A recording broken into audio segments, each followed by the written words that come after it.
happy once again to have you around the table where we're going to speak about a very important topic today. When walls come down. When walls come down. Open your Bible in the epistle to Galatians, chapter 3, verse 28, and we read, "There is neither Jew nor Greek.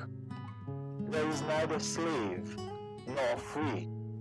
There is neither male nor female, for you are all one in Christ Jesus." Everywhere we look in the world, there are walls. Some are physical walls built with stone, brick, or steel. Others are invisible but just as strong. Walls of race, culture, class, gender, language, politics, and even religions. These walls divide communities, families, and even churches. The early church was a diverse, fragile community. Jews and Gentiles came from vastly different religious and cultural worlds. Slaves and free people had different legal and social standing. Men and women operated within strict societal rules. Paul was not saying those differences disappeared. He was saying they no longer determine a person's worth, status, or identity within the family of God. Paul's words to the Galatians break through centuries of divisions. He proclaims that in Christ, the walls that separate us have been torn down. What once defined our identity and our access to God no longer holds power. In Christ, a new humanity is born, a community without walls. From Genesis to Revelation, humanity has been building walls.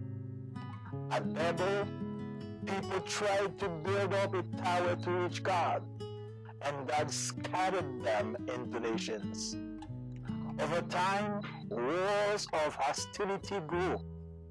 In Paul's day, the Jews had the law, the covenants, and the promises. Gentiles were considered outsiders. Women were pushed to the margins. Slaves had little to no dignity. Even the temple in Jerusalem was structured around walls and barriers. The court of the Gentiles, the court of women, the court of Israel, each area marked how far you could go depending on who you were. A large stone warning was posted. No foreigner may enter within the barrier and enclosure around the temple. Anyone who is caught will have himself to blame for his ensuing death. Today, the global church is a replica of the Old Testament temple with areas for white and areas for people of different color.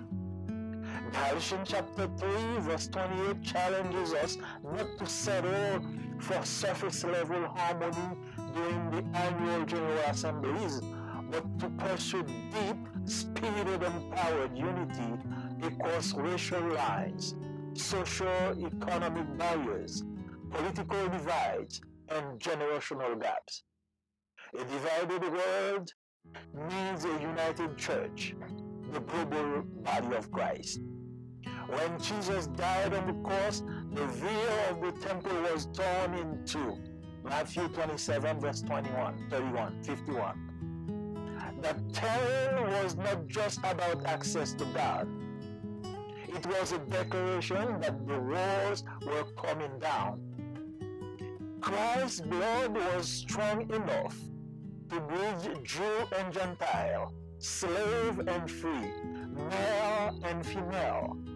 Ephesians chapter 2 verse 14 puts it this way, "For he himself is our peace, who has made the two one and has destroyed the barrier, the dividing wall of hostility. The gospel begins with this truth. Jesus dismantles the walls that sin, pride, and culture has built.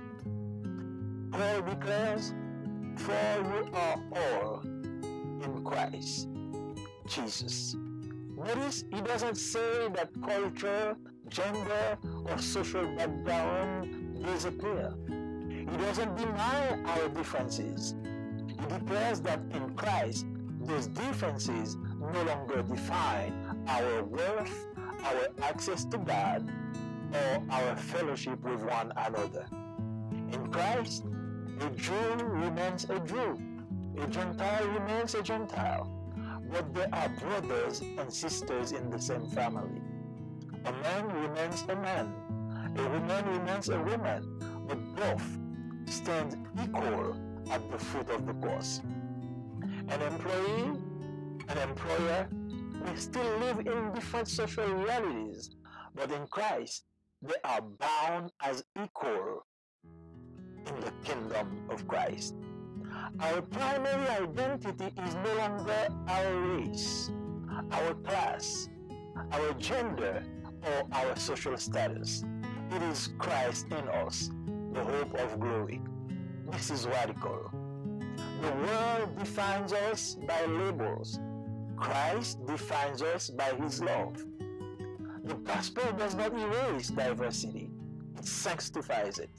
It transforms diversity from a source of division into a testimony of God's creative grace. Brothers and sisters, if Christ has torn the world down, who are we to rebuild it?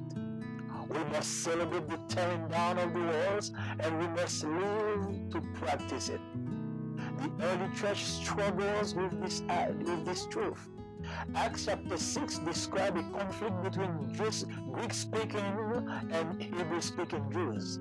Galatians chapter 2 verses 11 and 12 shows us even Peter struggled when he drew from eating from Gentiles out of fear.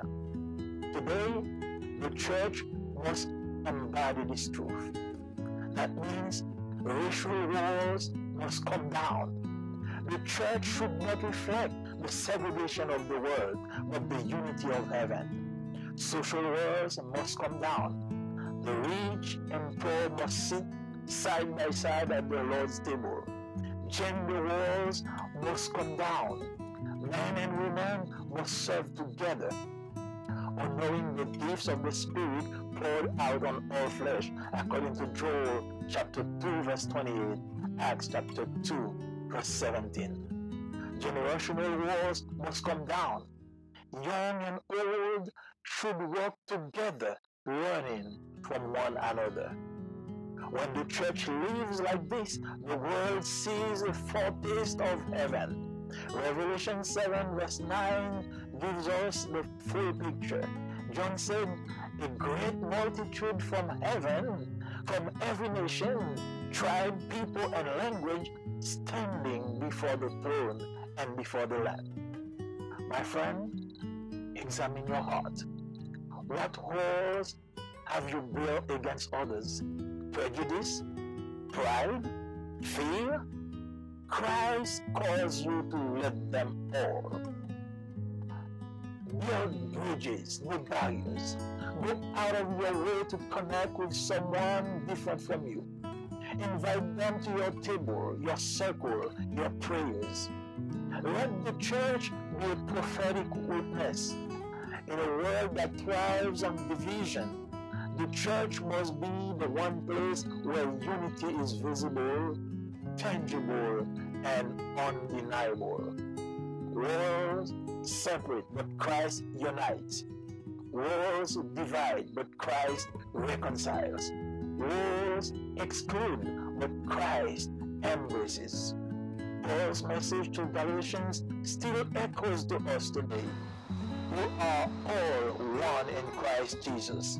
When the walls come down, the world sees the power of the cross. When the walls come down, the kingdom of God advances. When the walls come down, the church becomes what it was always meant to be. One body, one family, one people under Christ the head. So let us live as a community where the walls are down and the love of Christ builds us up. Let's pray together.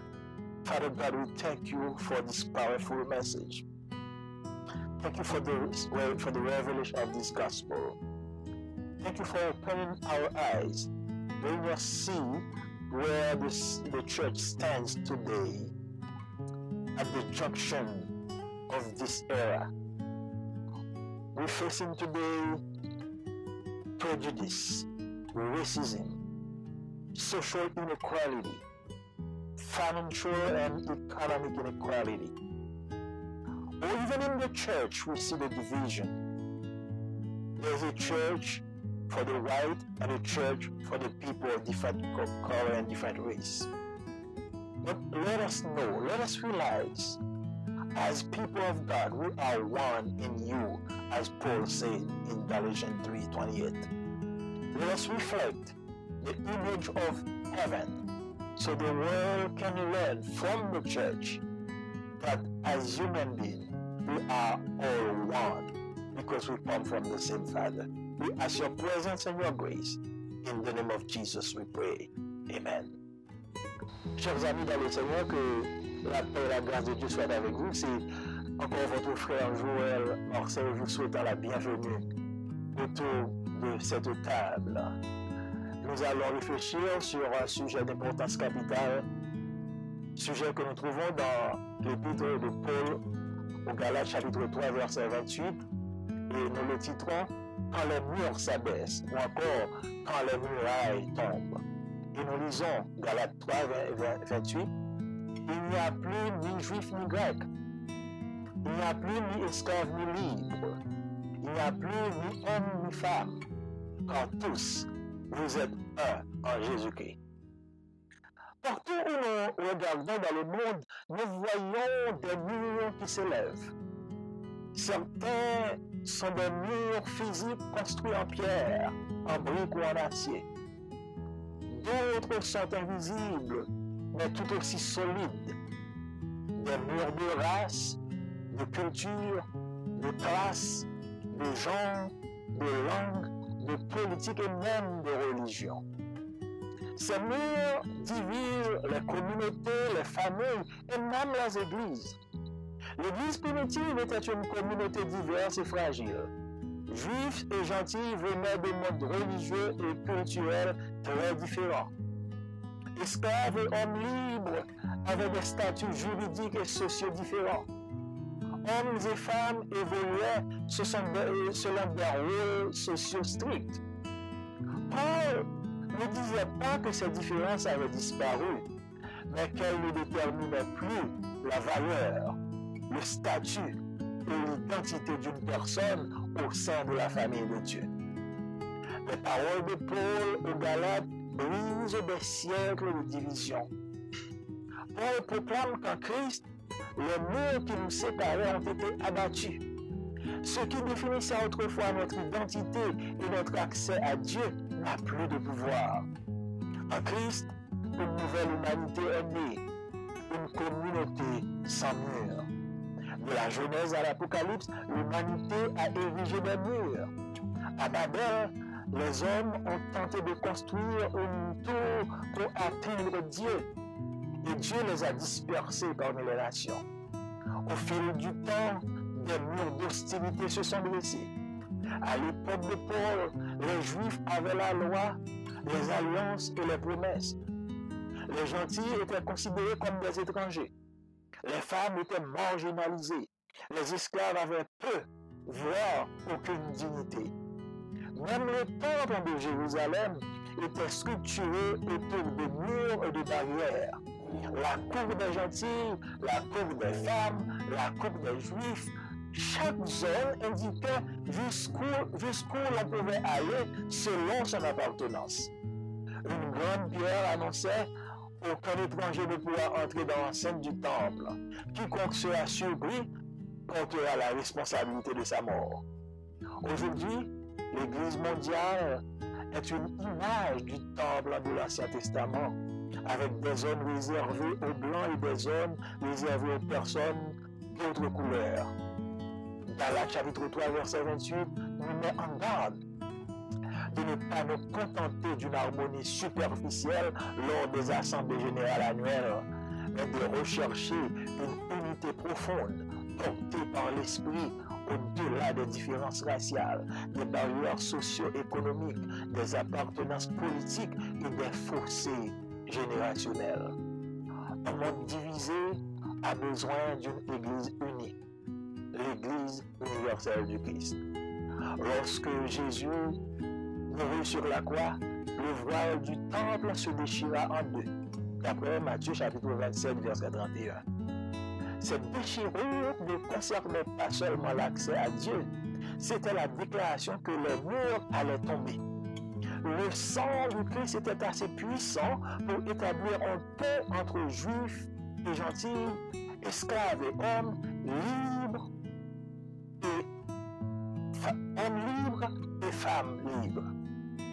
Éphésiens chapitre 2, verset 14 nous dit ainsi: car il est notre paix, lui qui des deux n'en a fait qu'un, et qui a renversé le mur de séparation, l'inimitié.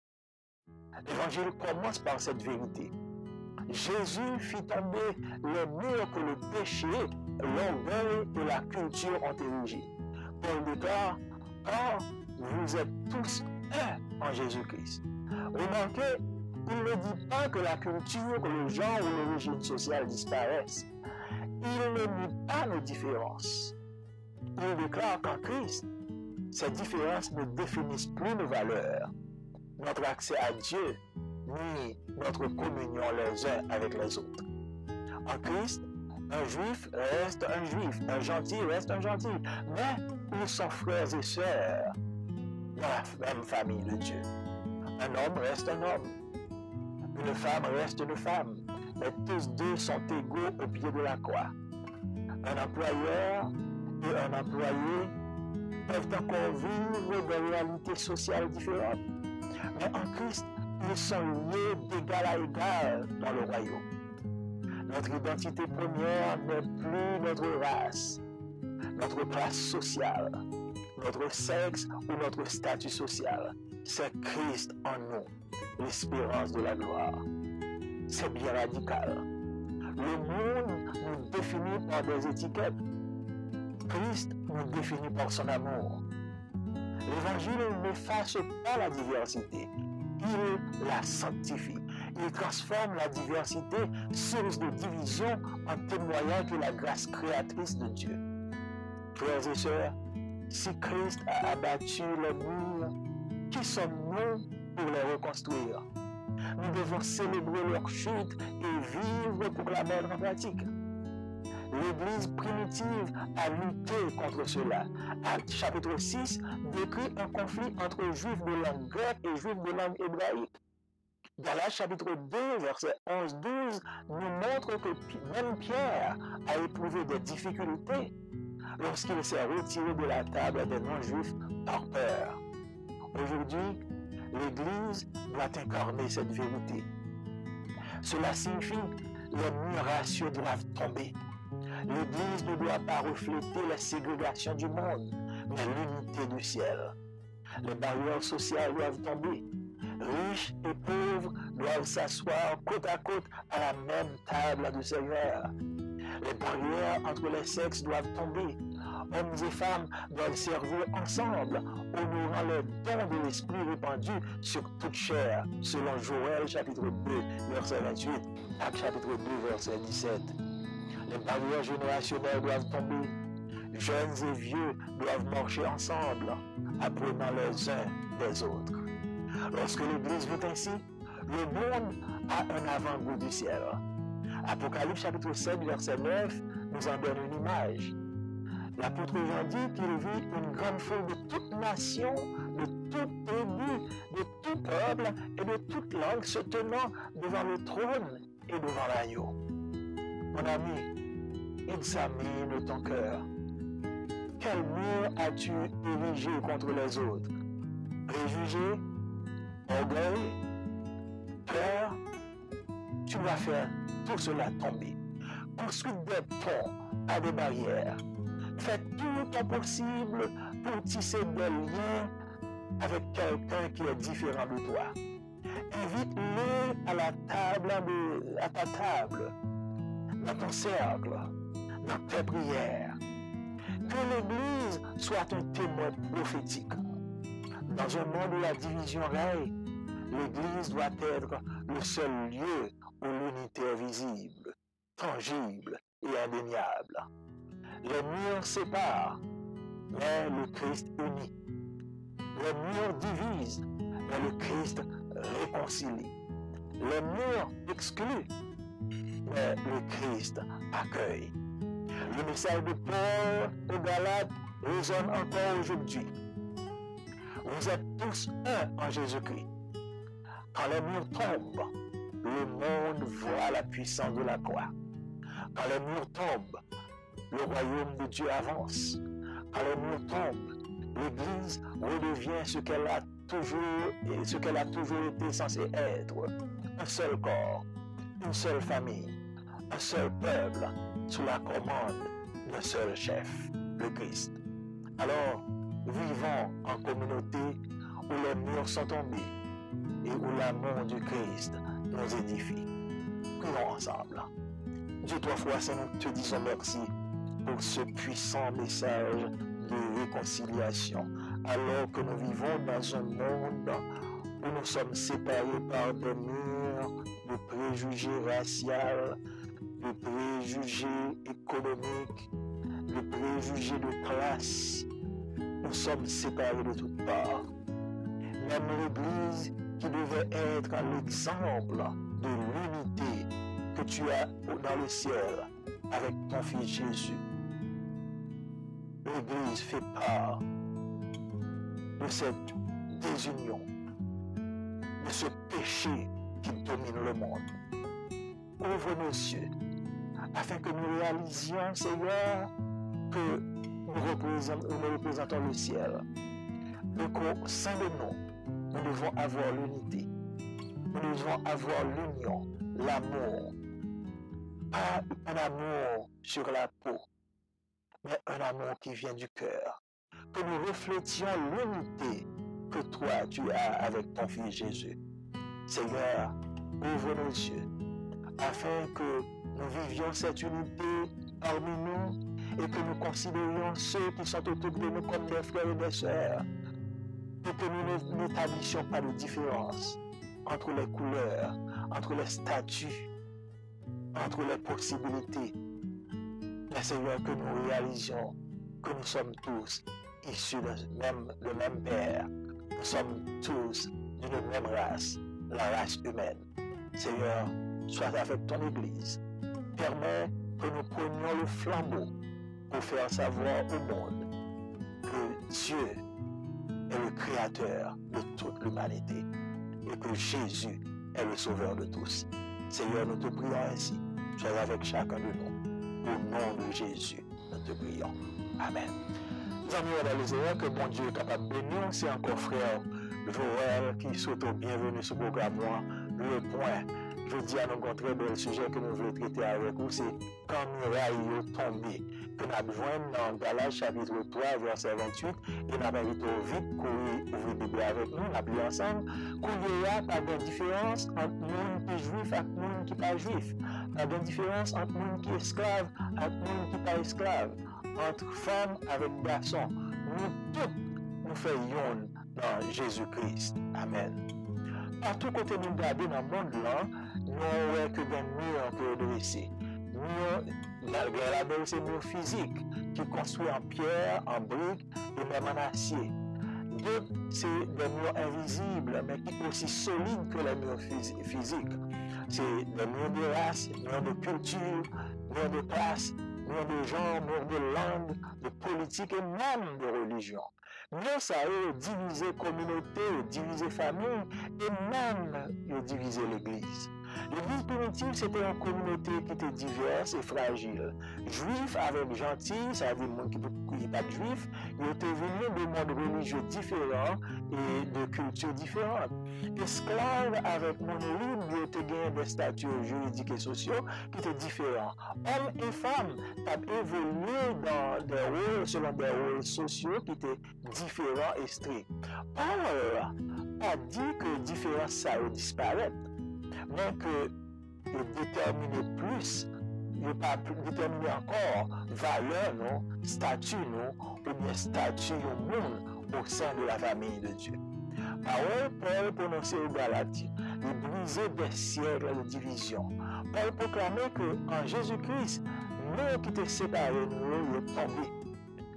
Ça qui était défini nous, avant, ça qui était défini l'identité nous, et accès nous à bon Dieu, il n'a pas pouvoir encore. En Christ, c'est une nouvelle humanité, c'est une nouvelle monde qui est créé, une communauté sans mur. De Genèse à Apocalypse, l'humanité a toujours construit des murs. À Babel, les hommes ont tenté de construire tout pour atteindre bon Dieu. Mais bon Dieu était dispersé parmi les nations. Au fil du temps, il y a des murs d'hostilité qui ont été dressés. À l'époque de Paul, Juifs ont gagné la loi, ont gagné l'alliance, ont gagné la promesse. Gentils, c'est-à-dire que les gens qui ne sont pas juifs, ils étaient considérés comme étrangers. Femmes ont été mises à l'écart. Esclaves n'ont pas possédé rien, ils n'ont pas gagné aucune dignité. Même le temple à Jérusalem était structuré autour de murs et de barrières. Tu as la cour des Antilles pour les étrangers, tu as la cour des femmes, tu as la cour des Juifs. Chaque zone est indiquée jusqu'au côté où on est capable d'aller selon l'appartenance sociale. Une grande pierre qui était là, qui était marquée, aucun étranger n'est pas capable d'entrer dans le temple. Le monde qui est surprendre en dedans la porte responsabilité, la mort ou contre lui. Je veux dire, l'église actuelle, c'est une image du temple de Jérusalem avec des zones qui sont réservées pour blancs et des zones qui sont réservées pour le monde qui n'est pas blanc.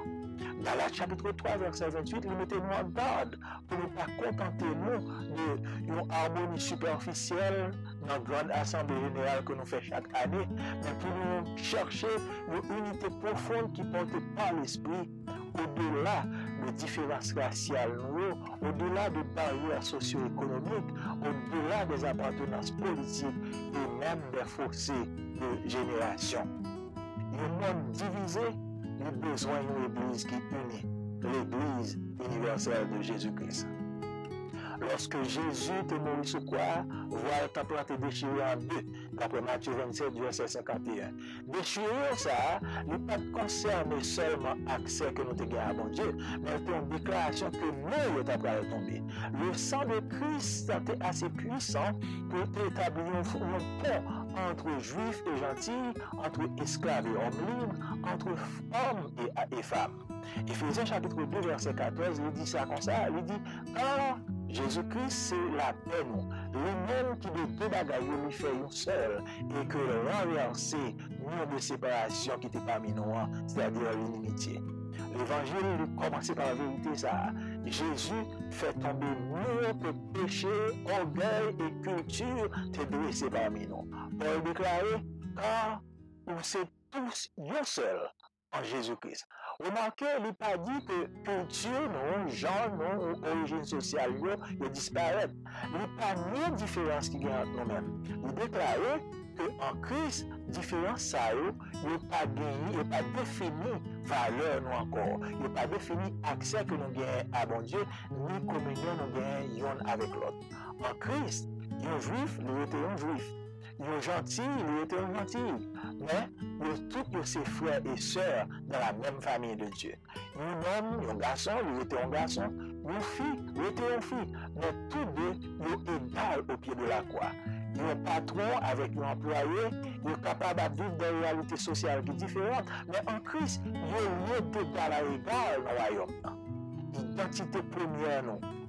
pas race nous encore, li pas classe sociale nous encore, li pas sexe nous encore ou bien statut social nous encore, mais c'est Christ qui dans nous-mêmes, l'espérance de la gloire. Ça sont des bagages qui radical. Le monde définit nous par étiquette nous, mais Christ définit nous par son amour. L'évangile n'est pas effacer diversité, au contraire, il sanctifie. L'évangile transforme la diversité, source de division, comme un témoignage de la grâce créatrice de Dieu. Frères et sœurs, si Christ est à battre les murs, qui ça que nous voulons nous-mêmes pour nous reconstruire mieux à eux? Nous devons célébrer chute et vivre pour nous capables de mettre ça en pratique. L'Église primitive a lutté contre ça. À 2 verset 6, nous disons que il y a un conflit qui était entre juifs de langue grecque et juifs de langue hébraïque.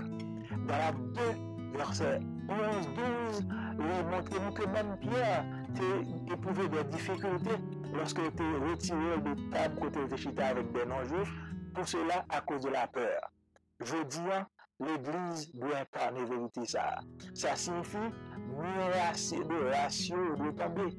L'Église doit refléter, pas de refléter la ségrégation du monde, mais l'unité qui est dans le ciel là. Barrière sociale doit tomber.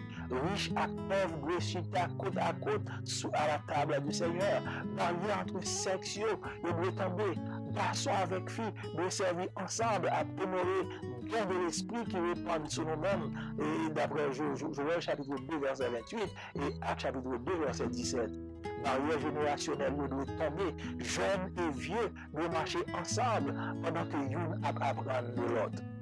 Lorsque l'Église a vivre comme ça, le monde a bien avant-goût du ciel. Dans l'Apocalypse chapitre 7 verset 9, nous voyons une image. L'apôtre Jean dit qu'il y a une grande foule de toute nation, de toute tribu, de tout peuple et de toute langue qui campait devant trônement et devant Aïwa. Amis, sont des cœurs aujourd'hui. Qui est-ce mieux côté déjà dressé contre l'autre?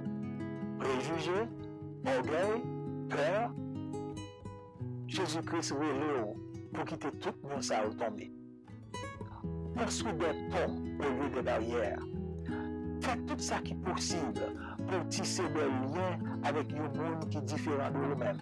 Invitez-le sous tabou, invitez-le dans le cercle, invitez-le dans la prière. Que l'Église soit capable de témoin prophétique. Dans le monde, côté la division à prier, l'Église doit seul lieu où l'unité est visible, tangible et indéniable. Nous sommes séparés, mais Christ uni. Nous sommes divisés, mais Christ lui-même nous réconcilié. Nous sommes mettez mon à part, mais Christ lui-même lui accueille le monde. Mais ça, Paul, tu vois, à Galate, là, il a résonné encore aujourd'hui. Nous tous, nous sommes en Jésus-Christ. Lorsque nous retombons, le monde voit la puissance de la croix. Lorsque nous retombons, le royaume bon Dieu a allé en avant. Lorsque nous retombons, l'Église vient tourner ça que était toujours censé être, un seul corps, une seule famille, un seul peuple, sous commandement un seul chef, le Christ. Alors, on nous vit en communauté côté nous retomber. On nous vit en communauté côté l'amour de Christ a édifié nous tous en un seul corps. Combien de temps ensemble, la prier. Dieu 3 fois c'est nous disons merci papa. Nous glorifions nous pour le message ça, pour couvrir par nous. Tandis que nous vivons dans un monde de division, un monde qui est en feu, côté division raciale, division économique, barrière sociale, et dressé contre nous-mêmes, nous deux ados. Et ça qui pire, c'est que ça reflète même parmi le peuple, même parmi l'église. Quand on passe au joint, une église blanche, une église noire, une église jaune, alors que tu vas chercher ton église, une seule église, quelle que soit la couleur, quelle que soit la race. Seigneur, merci pour le message à nous, afin que nous soyons capables de réaliser que nous soyons pour nous-mêmes. Et lorsque nous faisons ça comme ça, c'est l'évangile que nous voyons dans le monde là, pour le monde là comprendre, pour nous refléter ça qu'on y est dans le ciel là, avec le petit de Jésus-Christ.